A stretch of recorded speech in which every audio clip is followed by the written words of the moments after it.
পুরো মধ্যপ্রাচ্য জুড়ে চলছে তৃতীয় বিশ্বযুদ্ধের উত্তেজনা। আমাদের হাতে এসেছে গুরুত্বপূর্ণ আপডেট আন্তর্জাতিক সংবাদ।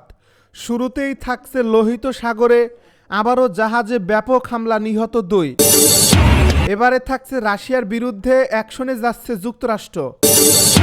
আরও জানাবো তালেবান নেতাদের বিরুদ্ধে আইসিসির গ্রেপ্তারি পরোয়ানা। এদিকে বিএনপি আওয়ামী লীগ একই গাছের 2 ডাল বলে মন্তব্য ফয়জুল করিমের। সব শেষে জানিয়ে দিব উত্তর কোরিয়ার উপর নিষেধাজ্ঞা যুক্তরাষ্ট্রের।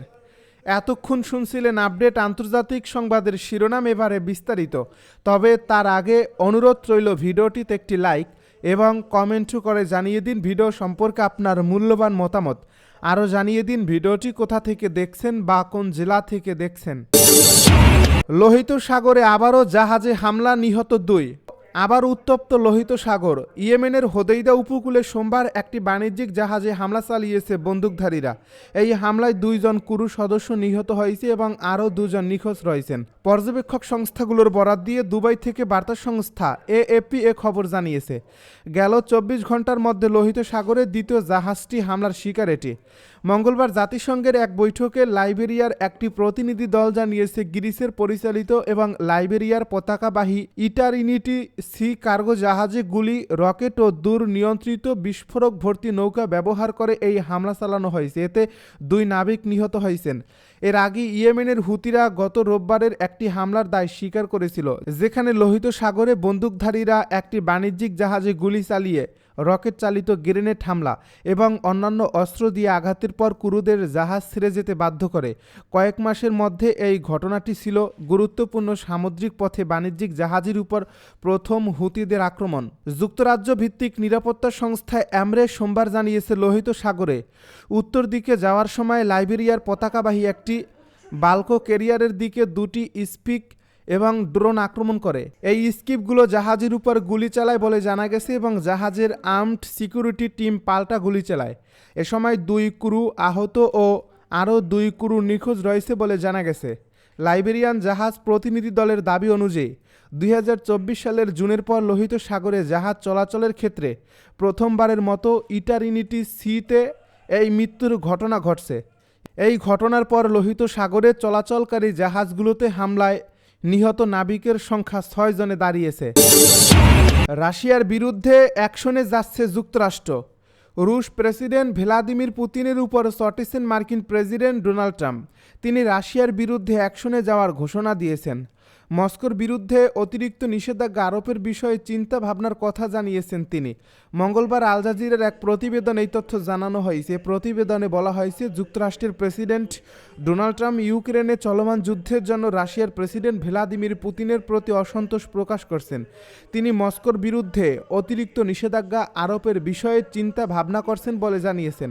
মঙ্গলবার হোয়াইট হাউসে মন্ত্রিসভার বৈঠকে ট্রাম্প বলেন, পুতিন সব সময় খুব ভদ্র ব্যবহার করেন, কিন্তু শেষ পর্যন্ত তা নিরর্থক প্রমাণ করে। আমাদের উপর অনেক বাজে চাপ দিচ্ছেন তিনি অনেক মানুষ মেরে ফেলছেন, তার সৈন্যদেরও, ইউক্রেনের সৈন্যদেরকেও।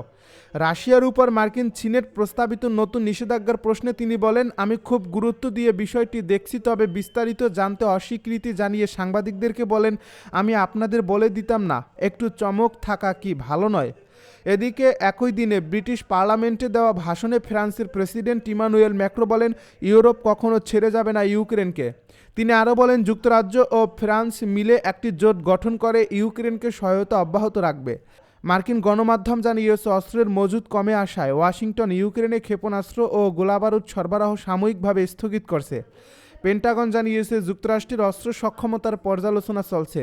এ প্রতিবেদনে বলা হয়েছে, প্রার্থী হিসেবে ট্রাম্প ইউক্রেন যুদ্ধ দ্রুত শেষ করার প্রতিশ্রুতি দিলেও পুতিনের সঙ্গে কয়েকবার ফোনালাপ করেও তিনি এখন পর্যন্ত সহিংসতা থামাতে পারেননি।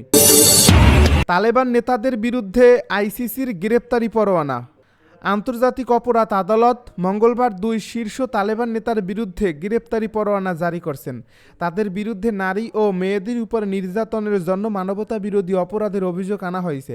তালেবানের সর্বোচ্চ নেতা হিবাতুল্লাহ আখুনদাজাদা এবং প্রধান বিচারপতি আব্দুল হাকিম হাক্কানিকে লিঙ্গ ভিত্তিকে নির্যাতনের জন্য সন্দেহ করার যুক্তিসঙ্গত কারণ রয়েছে বলে দাবি করছেন বিচারকেরা। আদালত এক বিবৃতিতে বলেছেন, তালেবান সরকার জনগণের উপর, বিশেষ করে নারীদের লিঙ্গ পরিচয়ের জন্য তাদের উপর যেসব বিধিনিষেধ জারি করছে তা মৌলিক মানবাধিকার বিঘ্নিত করছে।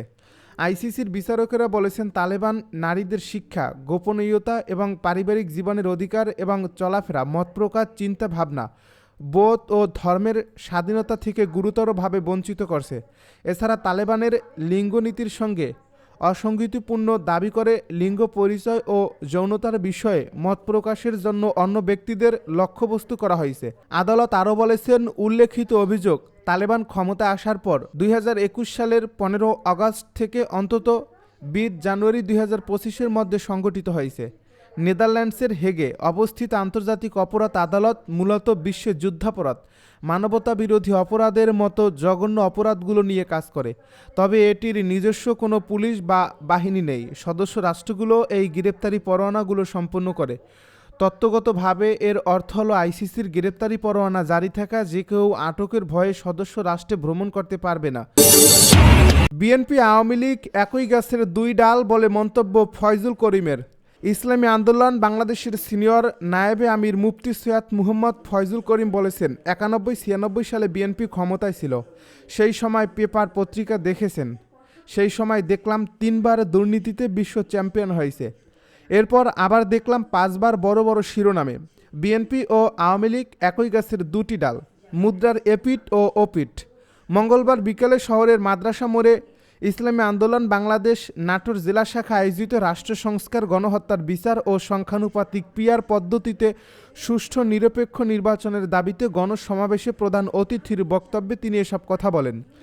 মুফতি সৈয়দ মুহম্মদ ফয়জুল করিম বলেন, অনেকে বলতে পারে দেশের প্রতি আমাদের এত দরদ কেন? দরদ এ কারণে যে জুলাই আন্দোলনে আমরা বুলেটের সামনে ছিলাম, ট্যাঙ্কের সামনে ছিলাম, এজন্য আমাদের দরদ বেশি। যারা বিদেশে ছিলেন তাদের দরদ থাকতে পারে না। তাই কথা বলার দায়িত্ব এবং অধিকার আমাদের। এদেশে যারা রাস্তায় ছিল তারা কথা বলবে, আর যারা রাস্তায় ছিল না তারা জেলখানায় থাকবে। কেননা আমরা রাস্তায় না থাকলে তারা আজকে জেলখানায় থাকতো।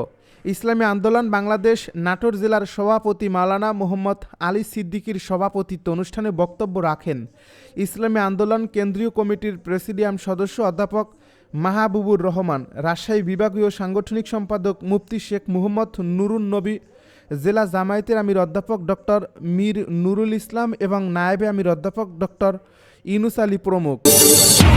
উত্তর কোরিয়ার উপর নিষেধাজ্ঞা যুক্তরাষ্ট্রের। উত্তর কোরিয়ার নেতা কিম জন উনের সামরিক গোয়েন্দা সংস্থার এক সদস্যের বিরুদ্ধে নিষেধাজ্ঞা জারি করছে যুক্তরাষ্ট্রের ট্রেজারি বিভাগ। ওই সদস্য সং কুম হিয়ক আন্দার রিয়েল নামে পরিচিত একটি হ্যাকিং দলের সক্রিয় সদস্য বলে জানা যায়। মঙ্গলবার সিবিএস নিউজের এক প্রতিবেদন এই তথ্য জানানো হয়। যুক্তরাষ্ট্রের অভিযোগ, সং কুম হিয়ক উত্তর কোরিয়ার আইটি কর্মীদের মার্কিন নাগরিক সেজে বিদেশি কোম্পানিতে চাকরি পেতে সহায়তা করতেন। চাকরির মাধ্যমে উপার্জিত অর্থের বড় অংশ কিম জং উনের পারমাণবিক ও ক্ষেপণাস্ত্র কর্মসূচিতে ব্যয় করা হতো। এর পাশাপাশি যুক্তরাষ্ট্রের ট্রেজারি বিভাগ আরও 4টি রাশিয়া ভিত্তিক প্রতিষ্ঠানের উপর নিষেধাজ্ঞা আরোপ করছে। বিশেষভাবে টার্গেট করা হয়েছে আশাত্রিয়ান আইটি ওয়ার্কার নেটওয়ার্কে, যার প্রতিষ্ঠাতা গায়ক আশাত্রিয়ান উত্তর কোরিয়ার সঙ্গে 10 বছরের চুক্তি করে 30 জন আইটি কর্মীকে রাশিয়ার কাজে লাগানোর উদ্যোগ নিয়েছিলেন। এই পদক্ষেপ জাতিসংঘের 2016 সালের নিরাপত্তা পরিষদের সিদ্ধান্ত অনুযায়ী নেওয়া হয়েছে, যার উদ্দেশ্য ছিল উত্তর কোরিয়ার বেআইনি অস্ত্র কর্মসূচি রোধ করা।